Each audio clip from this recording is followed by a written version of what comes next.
박시영 이택수 안녕하십니까. 네. 자, 저희가 다시 돌아왔습니다. 15,000 15K. 15K 이제 15,000 이야기하면 그거 늘 하는 거 아니야? 15,000명. 예, 딴 데서 1,000명 이렇게 하는데 야 1,000명 아주 되냐? 우리가 예 리얼미터는 1,500명입니다. 이 우리가- 15,000명을 하기 위해서 45만 명 거를 받습니다. 안심번호를. 안심번호를 네. 15,000명씩 매주 합니다. 15,000명. 예. 다 덤비라 이거야. 민주당이 이번에 이제 100만 명 국민 선거인단 투표한다는데 버금갑니다. 15,000명, 15,000명씩 저희가 매주 해서 망해버릴 테야. 저희가 총알 장전하고 있습니다. 근데 탄핵 심판이 늦어지는 바람에 네네. 쓸데없이 앞에 썼어요 우리가 좀. 빨리 이루어질 줄 되는 줄 알았는데. 알고 3월 초부터 시작했는데 네. 한 2주 날렸어요. 예. 근데 이제 그게 많은 사람들한테 또 위안이 되기도 했습니다. 그 결과가 나온 게.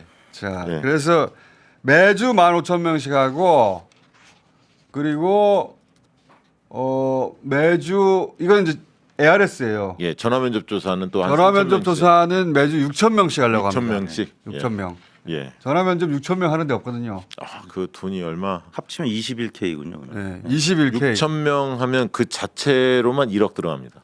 아시는 거죠? 시중 가격. 한 번 하면 1억입니다. 네, 1억. 조사 한 번 하면 매주 1억씩 쓰는 거예요, 막. 부럽습니다. 네. 팡팡 다 써버릴 거야. 네. 네. 이번에 15,000명 해봤더니요. 진보 보수가 거의 똑같이 나왔어요. 표집이. 진보 26.6, 보수 26.9. 거의 똑같이 나왔습니다. 진보 보수 뭐 과표집이 있다 없다 했는데 예, 저는 거의 똑같이 비슷하게 나왔고 나오고 있습니다. 이게 이제 RDD 방식으로 한 게 아니라 무선 가상번호 안심번호를 했다는 점. 네. 네. 요거 RDD 아니고 비싼 걸로 한 거예요. 예, 비싼 이것도 걸로. 예. ARS도 비싼 걸로 한 겁니다. 이거 네, 네. ARS 도로 다 사서 한 거예요. 네. 예. 얼마나 비쌉니까 이거?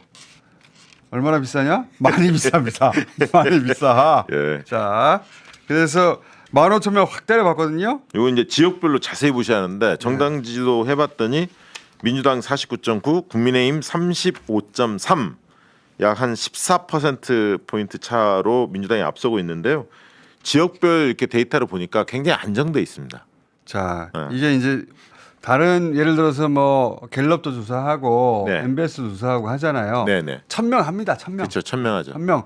그 조사 기관을 뭐라고 하는 게 아니에요. 다들 네, 비슷하게 네, 하니까. 천명하죠. 근데 천명할 때는 전체 표본은 중요하지만 지역별로 해석할 때 좀 유의해야 하거든요. 샘플 사이즈가 적으니까. 너무 작으니까. 근데 예. 이런 15,000명은 굉장히 귀중한 자료입니다. 지역 조사를 정확하게 볼 수 있거든요. 그렇죠. 자, 서울 같은 데가 이제 가장 관심이 많을 텐데 47.5 민주당, 국민의힘 37이 나왔고요. 네. 그다음에 이제 충청이 관심사인데 민주당 49.4, 그다음에 국민의힘 35.5로 충청에서도 민주당이 크게 앞서고 있고 대구 경북 민주당 35.4, 국민의힘 50.7, 그리고 PK 민주당 43, 국민의힘 42.1로 초박빙 상황을 보여주고 있습니다. 그리고 남성에 비해서 여성에서 민주당이 더 큰 격차를 벌이고 있고요. 이건 2030 여성 때문에 그래요. 그렇습니다. 2030 여성들이 압도적이거든요. 예, 지금. 중도층에서도 52.1대 28.2로 민주당이 크게 앞서고 있고 적극 투표층, 투표에 대한 적극적 의사가 있는 층에서는 더 벌어져요. 양당 간의 격차가 더 벌어졌습니다. 51.3대 34.9로 벌어졌다. 그리고 30대 남성에서는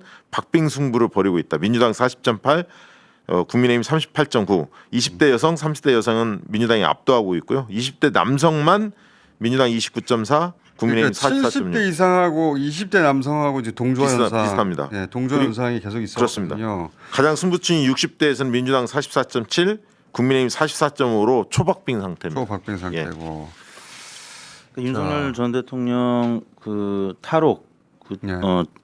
직전까지는 사실 지지율 격차가 좀 줄어드는 그 네. 경향성도 보였었는데 지역별로 그 당시에는 서울도 많이 좀 붙었던 네, 지역이 네. 있고요. 뭐 대전, 충청 그런데 그런 지역들 스윙 보터들이 많이 있다는 지역들이 다시 벌어지기 시작했다는 거죠. 파면됐으니까요. 네. 그 효과가 좀 있을 것이고. 다만 말씀하신 대로 20대 남성만 아직 네네. 예, 20대 그런데 20대 남성 남성이 네. 정권 교체냐 정권 연장이냐 이렇게 물어보면 또 또 박빙이에요. 박빙입니다. 그건 네. 무슨 얘기냐면 국민의힘 지지층은 정권 연장을 바라지만 민주당은 마음에 안 들지만 무당파로 가 있는 사람들, 지지정당이 없다는 사람들은 정권 교체를 원하거든요. 20대 남성들도. 네. 그렇죠. 예. 그래서 정당 지지율을 20대 남성에게 물어보면 3대 4 정도 나오거든요. 네. 3위 민주당이고 4가 국민의힘이에요. 20대에서. 네. 예. 70대에 이어서 유일하게 그 국민의힘 무세층이 20대 남성인데 그런데 그렇죠. 정권 교체를 물어보면 반반이에요. 그렇지 반반이. 물론 이제 반반으로 개혁신당 지지층이 좀 있긴 합니다만 네. 그럼에도 큰 틀에서는 반반이다. 예. 자, 그래서 정권 연장과 교체를 물어봤습니다. 물어보면 그 우리가 항상 저희 조사상으로는 3대 6 비중이 계속 이렇게 나왔죠. 예, 3.5, 6, 예. 6.5 요 사이에 다 있다고 맞습니다. 했는데 그 다른 조사들도 대부분 6대4 분위기입니다. 6대4인데 우리는 6대3 정도. 15,000명 해보니까 딱 나왔잖아요. 네, 예. 예. 지난주 리얼미터에서 이제 1,500명 했을 때가 35.3 대 58.7이었는데 비싸네. 예, 비슷합니다. 네. 예. 자, 15,000명. 예. 비싼 게 정확하다. 예. 15,000명. 자, 어떨 그다음에 때는 누가 지나가다 비싼 게 정확하다 안 나올 때는 비싼 게 좋은 거야 이렇게 나올 때도 있습니다. 자, 이번 대선에서 어느 정도 후보에 투표하시겠습니까? 저희가 공통 질문을 계속 물어가는 건데 자, 아직 후보 확정되지는 않았으니까 민주당 후보, 국민의힘 후보 이렇게 물어봤어요. 52.3 대 33.8. 그 비중입니다. 네. 예. 자, 여기 이제 후보를 넣어보면 좀 차이가 나겠죠. 예, 그렇습니다. 이제 예, 후보 요인이 좀 조금씩 있다고 봐야죠. 한 5%씩 움직이긴 할 예. 텐데. 예. 그 뭐 잠시 후 소개해드리겠습니다만 이제 1대1 구도로 묻는 다수의 조사기관들의 결과에서 이재명 대표가 지금 50% 전후 나오잖아요. 그렇죠. 그러니까 그거랑 지금 민주당은 거의 비슷하게 나오고 있고 예. 국민의힘 후보는 정권 연장 의견과 비슷한 33% 선에 지금 머물고 있습니다. 그 아마도 이제 이재명 후보 최종 후보가 될 텐데 민주당에서는 네. 압도적이니까. 네. 지금 이 자료를 보면 더불어민주당 후보를 찍겠다는 사람들 대상으로 그러면 민주당 대선 후보로 누가 적합하냐 물었을 때 이재명, 김동연, 김경수, 김두관 후보가 최근에 이제 드랍을 했기 때문에 포함을 시켰습니다만 이재명 후보가 92.5가 나왔어요. 네. 그 얘기는 결국 이번 경선에 거의 90% 내외에서 경선 해보나 마나라는 얘기인데. 네, 그런 얘기. 그러면 이재명 후보가 이번 대선에서 목표치를 50% 이상 득표를 목표 삼겠죠. 당연히 목표를 삼을 텐데 캠프에서는 그런 얘기는 하지는 않을 겁니다. 왜냐하면 좀 오만하게 비칠 수도 있고 지지자들이 이제 하겠죠, 당연히. 그렇죠. 예. 자, 이거는 근데 저희가 지난주 조사이기 때문에 아직 한덕수 변수를 포함시키지는 않았어요. 네, 다음에 이제 넣어야죠, 한덕수는. 한덕수 넣어야 되는데 그런데 이제 흥미로운 것은 국민의힘 후보로 투표하겠다. 국민의힘 후보에게 그렇게 그 대답한 사람들만 대상으로 그러면 국민의힘 후보들을 물어봤는데 네. 김문수가 압도적으로 더블 스코어예요. 예 1위를 하고 있고 흥미로운 거는 최근에 홍준표에 비해서 한동훈의 약진이 좀 보입니다. 사실은 여러 조사에서. 그렇죠. 근데 이 조사에서도 한동훈 18.6, 홍준표 15.0 그리고 안철수보다는 나경원이 더 높았습니다. 8.8 나경원, 안철수 4.2 이렇게 나왔는데요. 그러면 여기에 이제 4강 4명, 2명으로 계속 압축하잖아요. 네. 국민의힘이. 그런 측면에서 1위는 김문수가 될 것 같고 이 조사에 의하면 네. 2위 싸움이 이제 치열할 것 같은데 저는 홍준표보다는 한동훈의 가능성이 조금 더 높아 보입니다. 안철수 나경원 중에 나경원이 될 가능성이 높다는 거죠. 예, 그건 네. 예, 사인에. 그렇습니다. 이 사인에도 안철수가 못 들어가면 안철수 정치생명 사실상 끝난다고 봐요. 짐 싸야죠. 예, 사실상 끝난다고. 예. 그러니까 대선 후보가 못 되는 정도가 아니라 사인에도 못 들어가는 거니까. 예. 안철수 지지하는 의원이 한 명도 없는 거 아닙니까? 있습니까? 기억이 없어서. 본인이 있잖아요. 본인도 의원인데. 일당백. 예. 예. 그렇죠. 홍준표 캠프나 김문수 캠프는 현역 의원들이 지금 조금씩 네. 그냥 합류를 하고 있고 아직까지 많은 분들은 좀 관망 상태인데 안철수 캠프에는 아마 있긴 있겠죠. 근데 지금 뭐 보도에 나타나는 분은 눈에 띄지 않는 것 같습니다. 그러니까 이제 탄핵 저 반대파만 질비한 상황을 국민의힘 지지층 중에 일부는 본선 경쟁력 측면, 흥행 측면에서 이거 아닌가 이렇게 고민하는 층이 약간 한동훈 쪽으로 일부 갈 가능성이 있어서 김문수와 한동훈 가능성이 조금 더 높아 보입니다. 오세훈 표를 한동훈, 홍준표가 나눠 가진 것 같아요 보니까. 그렇죠, 나눠 그렇죠. 가진 것 같은데. 근데 이제 국민의힘 경선은 국민의힘의 그 지난 대선 당시의 경선 결과를 보면 네네. 어떤 세력이 대거 들어간 것 같거든요. 뭐 종교 세력 저는 추정이 신천지라고 되죠. 보는데 예, 예. 예. 그런 관련 보도도 노컷에서 계속 나왔는데 예. 얼마인지는 모르겠는데 그 세력이 여전히 당비를 내고 만약에 유지되고 있다면 그렇죠. 그러면 윤석열의 영향력이 있는 거죠. 그렇죠. 그럼 네. 김문수 후보 상당히 여기서는 유력하다고 보이고. 그러니까 최종 후보를 그 10만 명이 밀어준 사람이 될 가능성이 높잖아요. 그렇죠, 그렇죠. 일사불란하게. 예. 네. 그러면 그 최종 후보의 그 최종 후보 누가 되는지의 그 선정 능력이 윤석열 쪽에 있다고 봐서 윤석열을 추천하지 못하는 게 아니겠느냐. 네, 네. 저는 그렇게 해석하는데 예. 그럼 지금 국민의힘 입장에서 골 때리는 상황이죠. 그러니까 네. 다른 조사에서 그 결과가 나왔는데요. 윤석열이 지지하는 행위에 대해서 어떻게 생각하는지 프로테이지가 나왔는데 보니까 국민의힘 지지층에서는 5대 4더라고요. 도움이 된다는 쪽이 5, 도움이 되지 않는다는 게 4. 국민의힘 지지 전체 여론은 완전히 도움이 안 된다는 게 압도적으로 높지만 국민의힘 그러니까 지지층만을 놓고. 그게 엄청난 딜레마예요. 네. 국민의힘 경선에서는 윤석열을 쳐낼 수가 없다는 거. 네.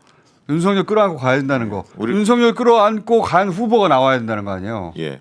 그런 측면에서는 굉장히 예, 윤석 좋습니다. 입장에서는 좋죠. 네. 대선 구도가 좋은 거죠. 예.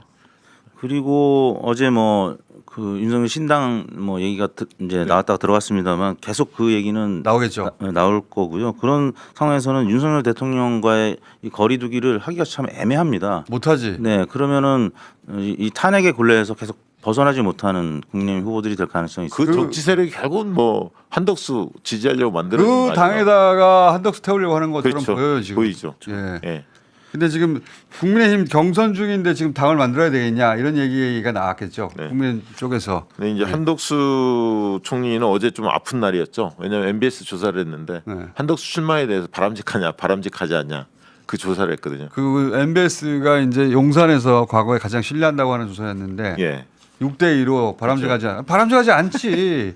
아니 네. 대선 관리하라고 했더니 지가 나온다고 하니까 뭐가 바람직해? 흥미로운 건 보수층만을 따로 떼고 분석을 해봤더니 팽팽합니다. 똑같이 나왔습니다. 반반이다. 보수층에서도 반반입니다. 나오면 민주당 입장에서는 땡큐죠 완전히. 네. MBS 조사에서 홍준표 시장이 상대적으로 좋게 나오다 보니까 어제 오래간만에 홍준표 시장이 MBS를 칭찬했습니다. 나는 MBS밖에 안 봐. 네. 참 맑아요. 네.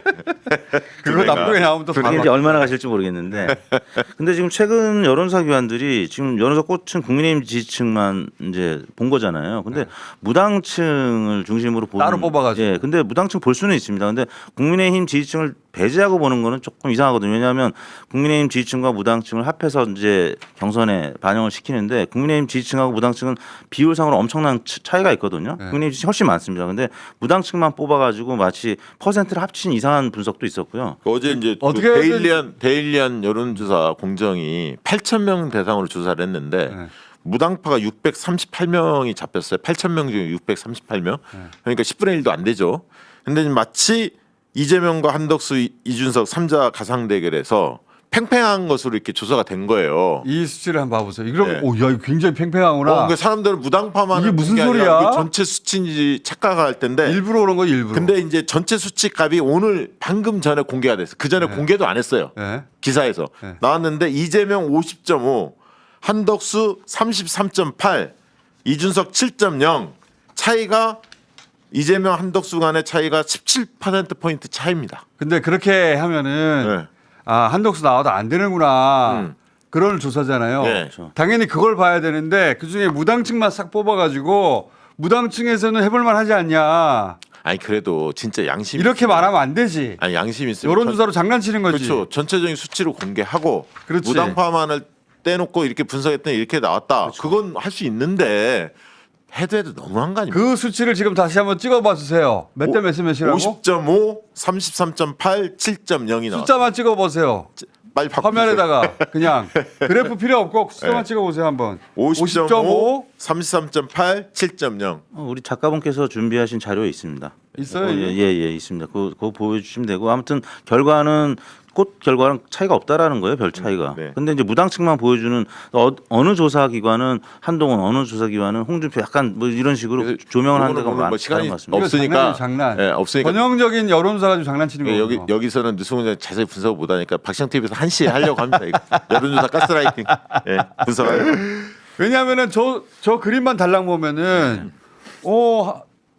이재명 32에 한덕수 30이면 야 진짜 그렇죠. 그러면 깜빡 속죠 사람들이. 한덕수하고 이준석 단일화만 하면 이기는 거네? 그렇게 착시. 이렇게 생각하도록 만드는 거 아니에요. 그거 일부러 그런 거예요. 일부러. 일부러 한 겁니다. 중도층만 따로 뽑아서 여론조사 결과 발표한 경우는 나 처음 봤어. 네, 그리고 요즘 그런 게 많습니다. 공정에서 어떤 질문들을 또 하냐면 법을 가장 안 지킬 것 같은 사람, 뭐 대통령이 되지 말아야 할 사람 이런 식으로 질문하면 민주당 쪽에서는 이재명 대표가 유력하니까 국민의힘 지지층은 다 이재명 대표만 거론할 거 아닙니까? 근데 민주당 지지층 한덕수도 있고 한동훈도 있고 뭐 홍준표도 있지 않습니까? 김문수도 흩어지거든요. 그러니까 이런 식의 질문들을 자꾸 해서 그 데이터 값을 가지고 마치 사람들 착각하게끔. 그리고 이 질문을 어떻게 했냐면 정당을 안 넣고요. 그냥 이재명 대 한덕수 대 이준석 이렇게 물어본 겁니다. 그러니까 마치 한덕수 후보가 국민의힘 후보로 들어가는 것처럼 이렇게 상정하게끔 만든 거예요. 인물만. 그렇죠. 네. 예. 근데 그것도 지금 그렇고. 입당 안 했잖아요. 그것도 그렇고 그 중에서 중도만 뽑아가지고 아니 무당층만 뽑아가지고 8천 명 중에 638명이에요. 무당층만 뽑아가지고 그거를 여론조사의 결과치로 8,000명 조사한 다음에 600명 조사 결과치를 가지고 대표 결과로 예, 예. 내세웠다는 게 말이 안 되잖아요. 그리고 정당 지지도도 발표를 안 했는데 네. 알아보니까 민주당이 45.4, 국민의힘 36.0이었어요. 이 조사에서 데일리한 공정조사에서. 그러니까 보도는 처음에 요거만 하고 저희가 여론조사 심의위원회 홈페이지에 가서 이제 찾은 거예요. 24시간 후에 예. 공개가 되니까 찾은 거죠. 진짜 말도 안 되는 예, 거예요. 예. 좀. 지금 아까 걸 보여주세요. 처음에 그림. 처음 그림 비슷하게 나온 거. 네. 이거를 보도했단 말이야. 그게 이것만 보면 사람들이 혹하죠. 무당층 표가 저렇게 나왔는지 모르잖아요. 저 막 돌린단 말이지. 네. 근데 실제 결과는 어떻게 되냐? 무당층이 아니라 전체 결과 숫자만 보여주세요. 실제 결과는 실제 전체는 이렇게 나온단 말이지. 이걸 발표해야지. 그렇지. 심지어 당연히. 이것도 국민의힘 후보처럼 이제 생각하게 만든 설계였거든요. 한덕수. 이런 장난을 치나. 그래서 여론조사 꽃이 중요하다. 리얼미터도 중요하다. 네. 아유 감사합니다. 아 정말 아직도 저러고 있어요. 이거 근데 무당층 가지고 장난치는 게 한 번이 아니라 몇 번 최근에 하더라고. 여러 번 최근에 나왔죠. 계속 왜냐하면 다른 조사는 안 되니까. 그리고 솔직히 얘기해서 ARS에서 무당파는 지정당이 없다는 사람들은 대부분 투표 많이 안 할 분들입니다. 솔직히 얘기해서. 예. 왜냐하면 전화면접 조사에서 무당파 꽤 있거든요. 네. 자 이제 그런데 들어가세요. 자세한 1시에 방송으로. 다음 주는 1시에 박시영 TV를 보시고 그리고 리얼미터를 참조하세요. 네, 자 고맙습니다. 안녕. 감사합니다. 네.